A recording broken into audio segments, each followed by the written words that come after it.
Okay, hello everyone. So today we continue with the CGDG seminars, and we have CJ Young. He did his PhD in the University of Wisconsin-Madison, where he worked on fine mapping of domestication genes in maize. He's currently a researcher or postdoctoral researcher at the SRUC, so Scotland's Rural College, in the Principles Research Group, which is led by Wayne Powell and Ian McKay. His research area is crop quantitative genetics, so anything from analyzing crop data sets, using statistics, both statistics and simulations, as well as developing new methodologies. From what I've seen, CJ is quite a prolific researcher, and has actually currently quite a few PhD positions out. So if you can spread the word, I think that would be good for him as well. So take it away, CJ. Thank you very much. Do you want me to face the camera or face you guys? I'll face both. Yeah. Okay, cool. Thank you very much, Jan, for the introduction, and thank you to the CGDG group for inviting me to give a talk here. So as Jan introduced, I'm a postdoc within the Principal Research Group. I'm CJ. And today I'm going to be giving a talk on phantom epistasis in wheat hybrids.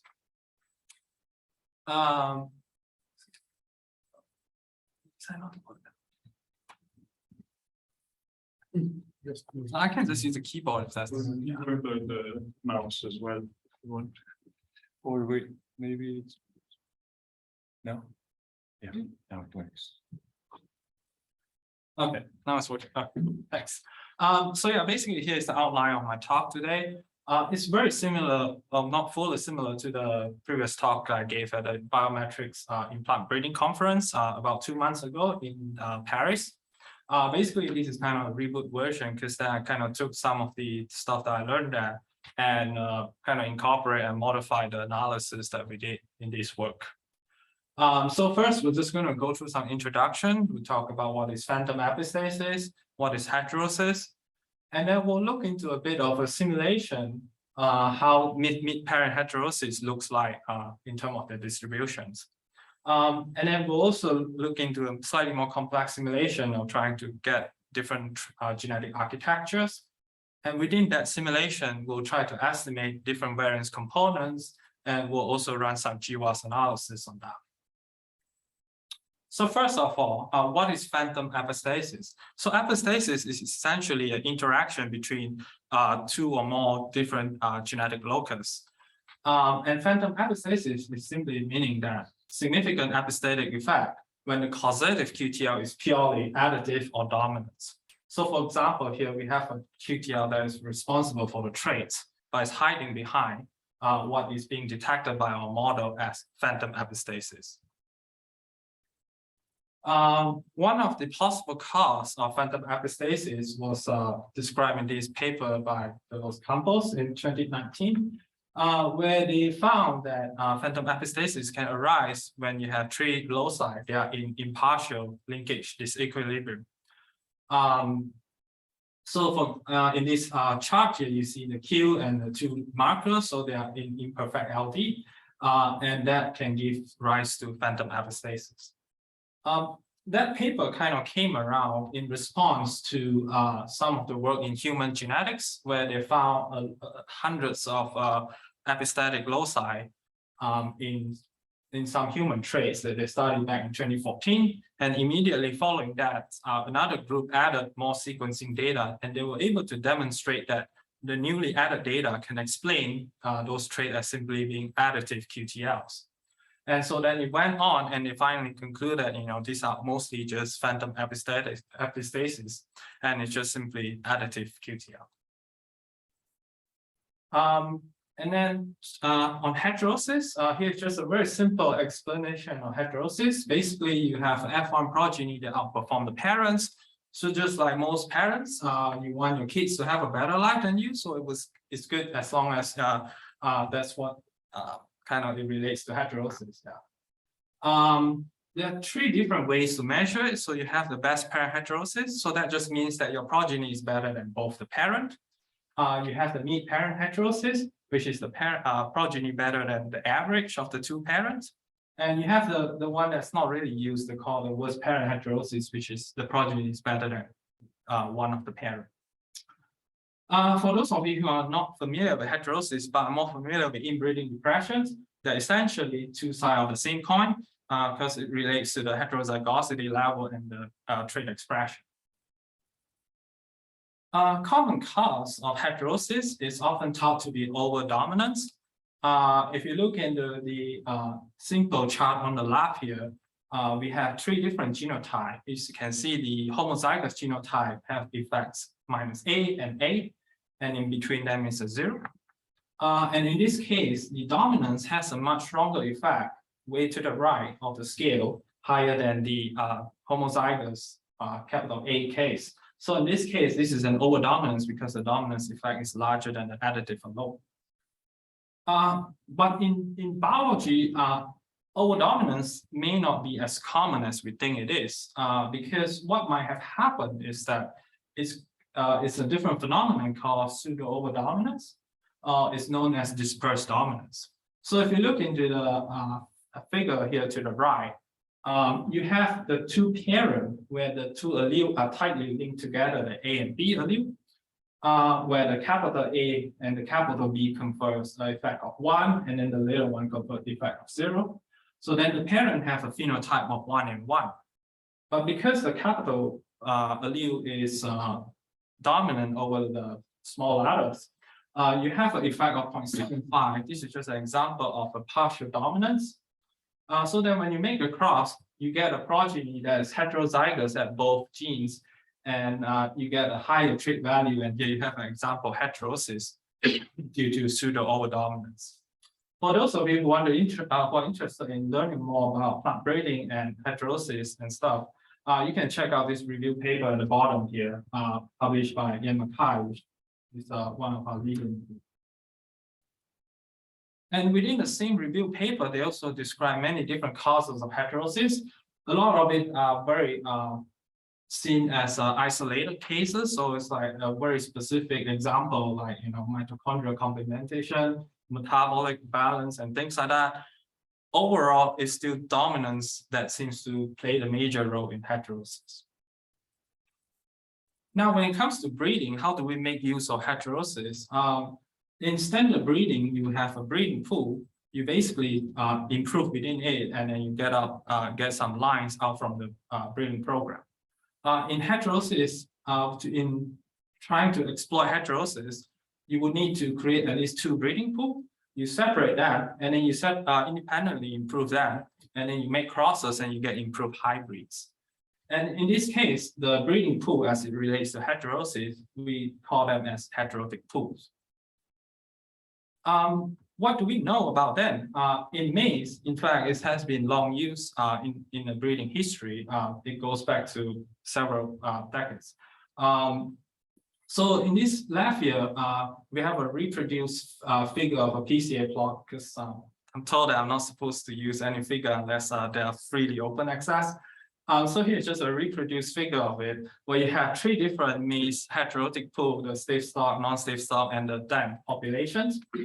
As you can see in the figure, the lighter colors are the older variety, and the brighter color are the newer variety. So then back in the past, they were more closely related, but as the breeding progressed, they get separated over time. However, in wheat, it's a more different picture here. For example, in this data set that we have from a group that work on wheat hybrid, they have 120 maternal parents and 15 paternal parents. As you can see, most of them are fairly closely related, just maybe a few of the maternal parents are less so. But however, regardless of that, you still get some amount of heterosis in wheat. For example, in the trait that they study in this data set, the grain yield show about 10% heterosis. As you can see, the hybrid has a mean of slightly under 11, and then the parent has a mean of slightly under 10. And now we're trying to understand what causes heterosis. So then we come up with a very simple simulation here. We basically simulate different type of effects as listed on the x-axis. So we have dominance D, A by A, which is additive by additive epistasis, and so on for the two other epistasis effects. And we also have the additive by maternal and additive by paternal. So it's just parental effects. So then what we do is that we simulate these 6 different effects. We also have put 1000 loci for each of the effects, times 2 if it's linked. And then we have 200 parents. We make random crosses. We create 1000 hybrids in this example. So then we plotted a result on top here where the column is divided by whether we have linkage or no linkage between the simulated QTL.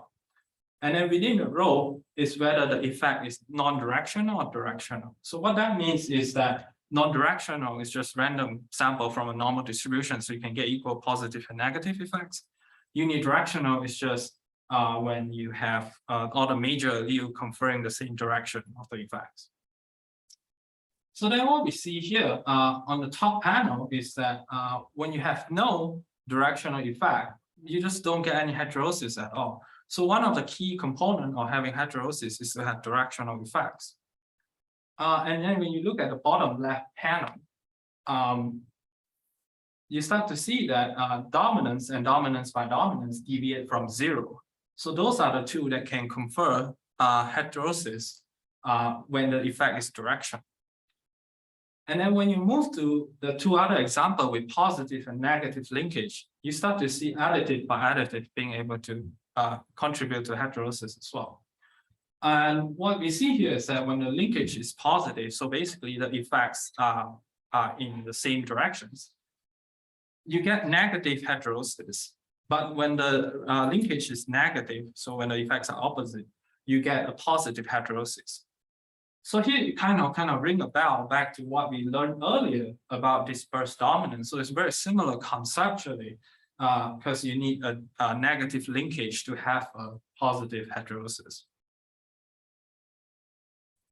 So then we look into some of the work that have been done in weak hybrids. So that came from these 2 papers in 2017 and 2020. In both papers, they gave some estimate on the genetic variance. And of the genetic variance accounting for heterosis, the majority of that result that they found was over half was responsible by additive by additive variance. And then dominance seems to play a much lesser role than we thought. So then it just gets us to think, is this realistic given the expectation? Because earlier we said that, to get a positive mid-parent heterosis, we need the 2 interacting QTL to be in negative linkage, which is kind of hard to get in a sufficient amount, I think. So, so we question the role of additive by additive in heterosis. So to test that, we now dive into more simulations. So we take the data, which has 120 maternal parents and 15 paternal parents. We follow the same crosses that they describe in the paper. So there's 1600 hybrids. And within the same data set, they have 2700 markers with positions. Ideally, I would like more, but that's all that's available within this data set. So what we did then is we simulate 200 pairs of background QTL with various effects. And we set the background additive genetic variance to be 0.5 and the residual variance to be 1. For the other effects, depending on which simulation it is, we essentially randomly draw from the distribution on the right here. So for example, in the case of dominance, it could be the same effect as the additive, or it could be an overdominance, or it could be a partial dominance. So it's just within the range of 0 and 2. That goes the same for the epistatic effect as well. And then we also simulate main QTL, which are larger effect QTLs that we hope to test using GWAS. So then we set the additive genetic variance to 0.5, and we have the dominance effect to be complete dominance too. And since we learned earlier that you need a unidirectional effect for epistasis to manifest, so we have all the genetic effects to be unidirectional. And we also want to test how marker density affects our estimates. So then we tint the marker based on the linkage to the QTL. And we repeated everything 10 times just to examine the variability across the different simulations. So here it's just showing you two distribution of two different simulations. So on top, we have SIM04 and SIM06. These are just my own reference number. What they really means is that the left on the SIM04 has only additive and dominance effects simulated. As you can see on the bottom there, where we have the variance additive to be 1.2, dominance to be 1.7, and no other variance except for residual. And then you have a different way of calculating the genetic variance, which some paper call it as a statistical variance.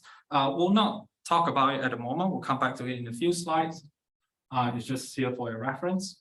But overall, you can see in the distribution on top is that the parents are much lower than the hybrids. And because we simulate a complete unidirectional effect, you get a fairly large heterosis compared to the actual data. And then to the right is very similar simulation, except now we added background epistasis effect as well. So as you can see, you start to get some other variance in the biological variance. And then to estimate variance components, basically, for most of you who are familiar, essentially you fit the same old model. You have the traits trying to decompose into mean, various genetic effect, and residual effects, where the genetic effects are essentially assumed to be normally distributed with variance according to the kinship matrix listed there as a K. And then the residual variance is again normally distributed with a identity matrix as the relationship there. So for those of you who are not so familiar with this model, essentially you can think of Y as a pile of dirty laundry. And we want to basically figure out the type of dirt that are on each shirt. And K is what tells us where the clothes have been to, because then if they've been in the same place, then you're more likely to get the same dirt on the same clothes, on different clothes. And regardless of what we do, anyway, we have two different models that we try to fit here. One is basically classical mixed model using Solver package in R, and another is a Bayesian model using BGLR. And both model requires K, which is also known as genomic relationship matrix or GRM. How do we calculate GRM? That's a bit of a kind of what a concern here, because there are various ways to calculating it, and it can lead to different variance estimates. But in general, the rule of thumb is that you calculate it by multiplying the marker matrix and then divide by some constants. The marker matrix is usually adjusted by the column means, and then the resulting product is divided by the sum of the column variances. And to code the markers for additive is often coded as 0, 1, and 2, so it's in numeric format. So it's just a number of copy of major or minor allele. For dominance, it's often coded as 0 and 1, so whether it's heterozygous or not. For epistasis, we don't often calculate it this way because it gets really large. The matrix, if you have 1,000 by 1,000 matrix and then you try to calculate it, it's getting hard. So then it's usually estimated through a process called by taking the Hadamard product of the for example, the additive and additive genomic relationship matrix. So what we test here is that we have 4 different methods that we want to test to calculate the kinship or the genomic relationship matrix. So the first one is what we call as a biological effect with exact calculation. So what we do then is we take the additive and the dominance, we just center the marker according to the column means, so which is just the average. And then for the epistasis, for the A by A by D as well, they're all centered the same way as well. As I mentioned earlier, this is a very tedious process and it requires a very large matrix. I think even with like just 1,000 markers trying to compute that interaction and then compute this matrix took like over 100 gig of RAM. And the HPC people are not very happy with that. Anyway, so then you can compute the matrix just like what you do for the additive and the dominance. The second method, what I call it as the approximate method, you have the A and D the same, and then the epistasis kinship you calculate by using Hadamard product, which we described earlier. That's kind of a simpler and quicker way to get to it.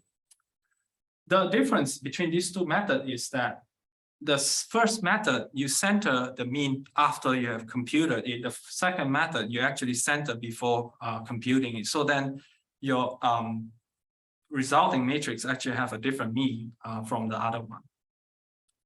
And then the third method is what we call as a statistical effect, and with G2A model. This came from a paper many years ago. Basically, it tells us that we should center the additive by 2p1, 2p, sorry. And then the dominance according to the formula here. And this will give us the estimate of the statistical effects model appropriately. And then the kinship matrix calculated for epistasis are calculated the same as method 2. And then the last one is kind of what got me into redoing some of the analyses here. Is one of the methods that I heard about in the UPAPIA conference called NOIA. What it supposedly does is that it's a similar method as the third one, except that it accounts for Hardy-Weinberg disequilibrium. And so it doesn't make assumption in that. And so then you have a much more complicated formula to calculate the additive and the dominance effects. And essentially, there's not much difference aside from that, from number 3. Okay, for those of you who are tired of formula, okay, that was a lot of formula. This is kind of like a simpler term explanation. So the first one is just a painful way. The second one is not what we normally do. So if you look at any literature, often you just take the Hadamard product of the additive or the dominance matrices to get the epistasis. And then the third one, the statistical, or known as the general two-allele method, it assumes Hardy-Weinberg equilibrium and linkage equilibrium across all the locus. And then the last one, the NOIA, which is also known as natural and orthogonal interactions, it doesn't assume Hardy-Weinberg, but it assumes linkage equilibrium. And for those of you who are more interested in learning more about G2A and NOIA, I'm not going too deep into it. You can check out the paper at the bottom here, which first described the NOIA model. As I mentioned earlier, what is a biological versus statistical effect? It's kind of described by this formula here, y equals to WB, where y is the sum of biological effect of 9 genotypes. So if you have 2 loci, you have 9 possible genotype combinations, and y is just the biological effect sum for each locus. And then W is just a 9x9 matrix of mean and adjusted contrast, where the first column is the mean and everything else is the contrast made of genotype frequencies. And B is just a statistical effect. So you can think of them as like statistical effect is the biological effect with accounting for the difference in genotype frequency. So you can get statistical effect for one specific case, even when there's no biological effect for that genetic architecture. And going back to our simulation, earlier we had this Sim04, where we have the background and the main QTL simulated to have additive and dominance effects. And I'll just kind of go through how to interpret this plot first. So on the column, we have different type of genetic variants. So we have additive dominance, tree epistasis, and the residual variance. And on the column, on the row, sorry, we have the exact method of calculating the kinship matrix, and then we also have the approximated method at the bottom row. And each x-axis is, as you can see, 0.25, 0.5, and so on. These are just how much within the marker data. So on the left is when we have a very low marker density, and towards the right is when we have a very high marker density. And the plot here is showing the difference between the estimated and the true value within each simulations. So a single simulation is shown in the thin line, and then the mean across all the 10 simulations are shown in the thick red and blue bar. So red is just a result from the SOMA, and then blue is just a result from BGLR Bayesian approach. If you look at the first column, the additive column, we're mostly okay, except in the top one when we tend to underestimate the additive genetic variance. Similarly, we also underestimate dominant genetic variance pretty badly too. And in fact, if you look at the next one in the additive-by-additive, it basically soaks up a lot of the dominance variance and a bit of the additive variance as well that we lost that. Just to remind you, this is a simulation with only additive and dominance effects. So then it shouldn't have any additive-by-additive effect at all. But now we see a lot of it. And then there's not much difference in additive-by-dominance and dominance-by-dominance, so that's good. And then the residual effect is estimated pretty well compared to the true values. Another one that I want to highlight here is if you look at additive by additive epistasis variance, as you have lower marker density, you have a much higher epistasis variance. So that's kind of troubling because often we don't actually know the how close we are to the QTL in our data sets. And so it could be sitting at any point along that line. We could be overestimating severely. We don't know. And then now if we look at trying to look at the statistical variance, so it's still plotted in a very similar way. So the first row is G2A and the second one is NOIA model.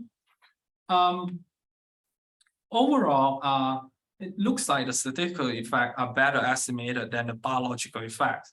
So we're able to keep the difference between true and estimated value fairly close to each other, regardless of which one, except for A by A, which seems to be still a problem, especially when you have a lower marker density, you start getting a lot of that variance.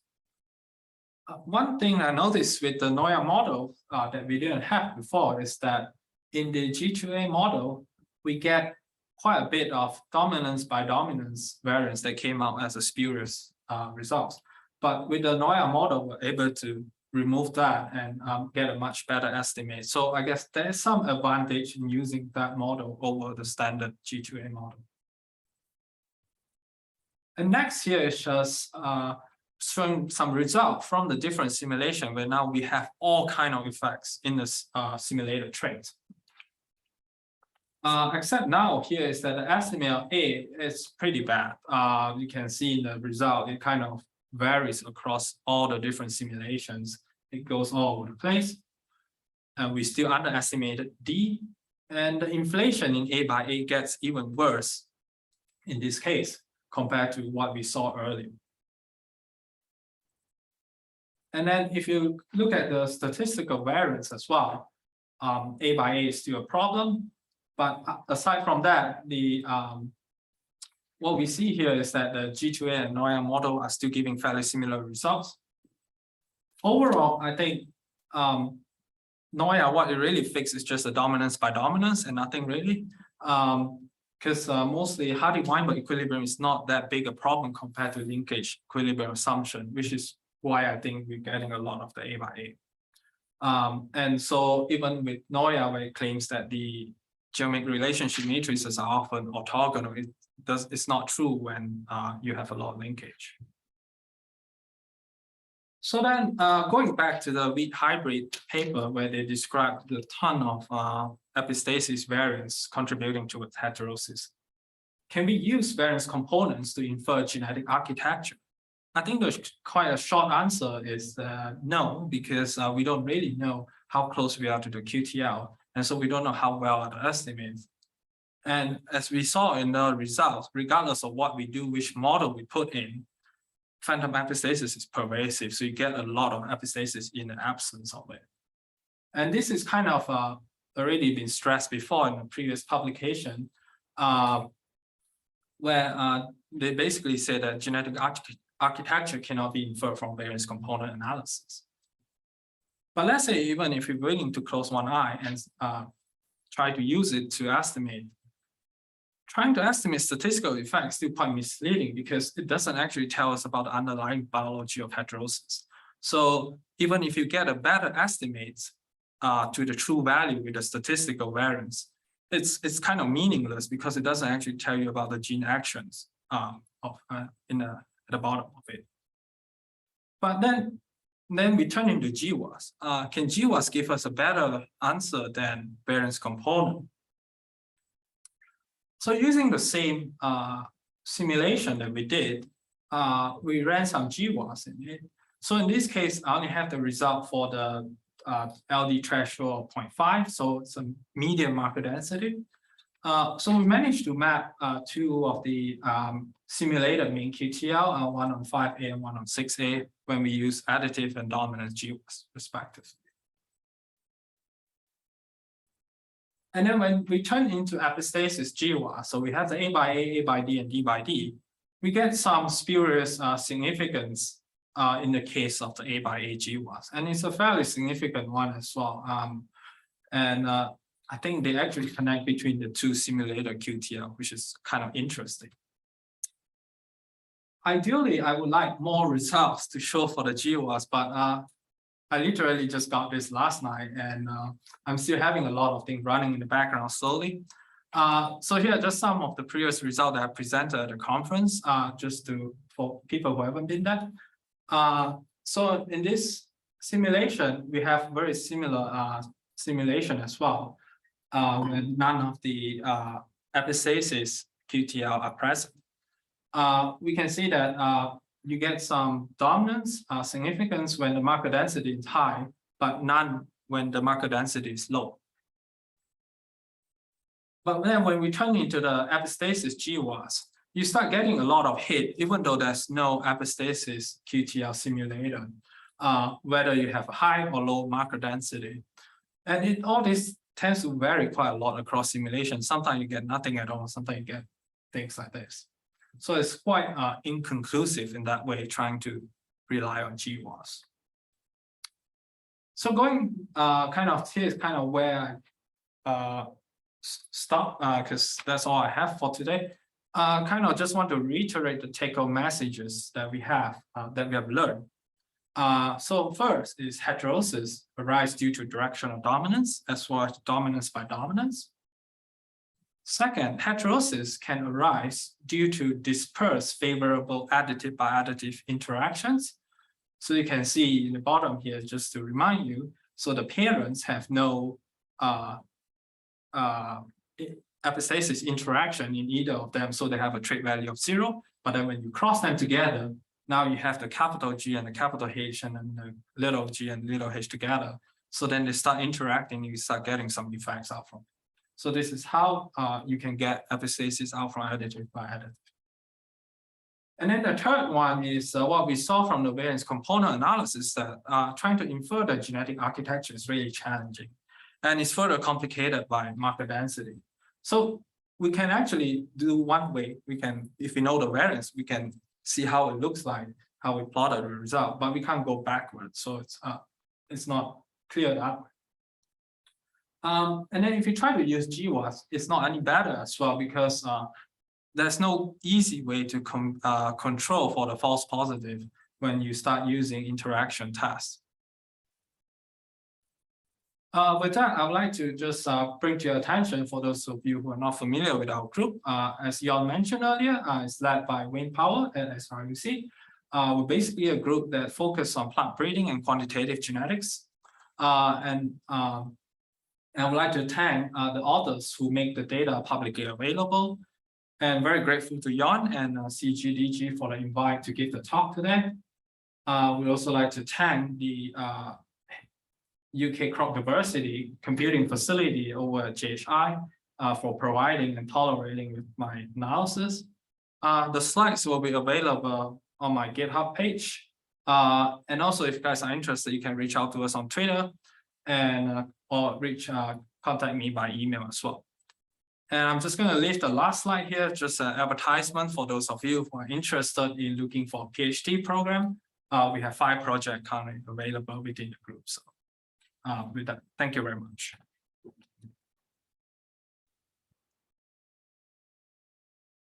Thank you very much, CJ. That was very interesting. Does anyone have any questions? Could you go back to the slides where you showed the differences in variance estimates? Okay. Just a general question. Usually you would see, any of those. It seems to me that your epistatic effects or variances are better estimated than the main effects of additive and dominance based on these graphs, if I read them correctly, right? No, so you mean like the AD and DD and Yes, A and D are better, worse estimated compared to epistatic one. Is this what you would expect to happen? Because in other data sets, you would usually see that people have issues with estimating the epistatic one and not the main effects of various components. So for the AD and DD, I think here is because there's just nothing there in the first place, so it's all zero, right? So in that case, that's I don't think it's so we shouldn't expect it to be too different. Okay, the AA is sorry, because plot shows the difference between estimated and true values. So I thought that those that are close to zero mean basically that you estimated them 100% correctly. Yeah, but again, it's because it's 0 minus 0, right? So okay, that should be somehow implicated. Yeah. Okay, yeah. But yeah, here you can see clearly in the case of the 0.99. So here is when we only remove the QTL. The additive and the dominance, well, not the dominance, the additive is fairly well estimated.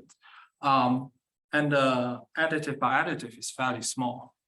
So what we're trying to show here is that when you reduce the marker density, a lot of it actually gets soaked up by the additive by additive because you just have a lot more relationship coming out from that matrix. Yeah. And second question, have you tried simulating different amount of QTLs? Yeah, we tried that. I think ideally I would do that with the other data set, the second population, because that one has at least 9,000 marker. It's not a whole lot, but yeah, because the problem in wheat is that half the marker are on the same position. So effectively, you have very few QTL to work with. And if you try to start simulating a lot of it, you basically wiped out the whole data set that way. Thanks. Yes. So how much of this is to do with the specific linkage disequilibrium pattern in wheat per se? Like if you were to go out and look at a non-domesticated, non-inbreeding plant, would you see, where you presumably have much lower LD, would you see the same patterns or? I think the problem should be a lot less, yeah. But I think I came across another study in maize, which is kind of odd. They basically replicated the whole analysis. They just copy everything and run it with maize data. And that was with temperate maize, not temperate, tropical maize landrace, I think. And they still find a lot of epistasis, even though, it's long established in maize that epistasis dominance is the main cause. So so I think that's a very clear example of phantom epistasis. So even with the absence of LD, I think you still will run into trouble, yeah, just because of a marker density issue.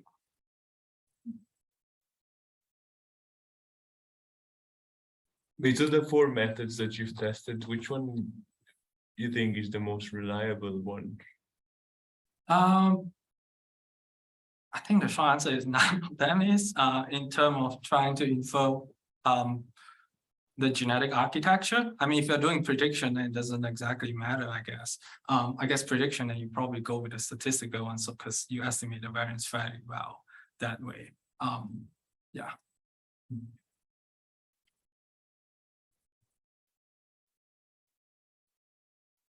Any questions online?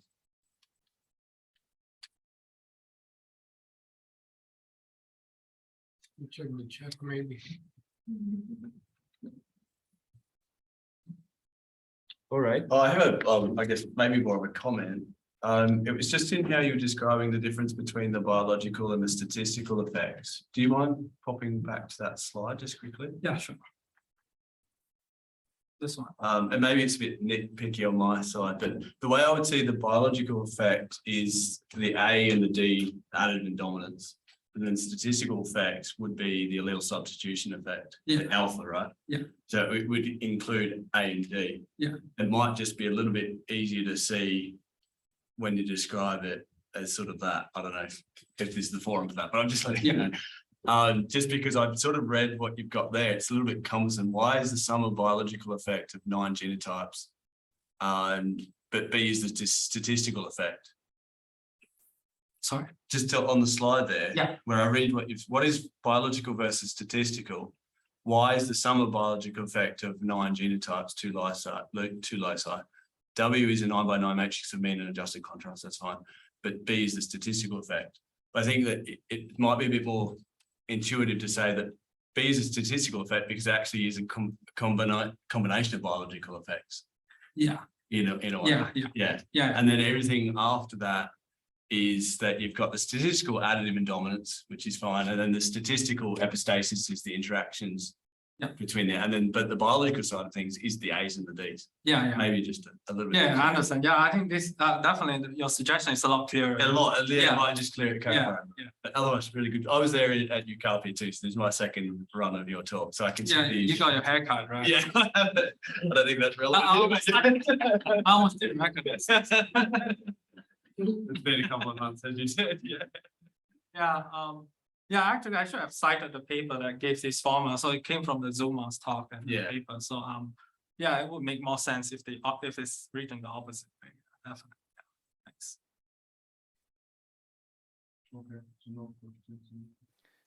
CJ, just Right. just one question. Gregor just unmuted himself, but no. Can you guys hear me? Yeah. Yeah.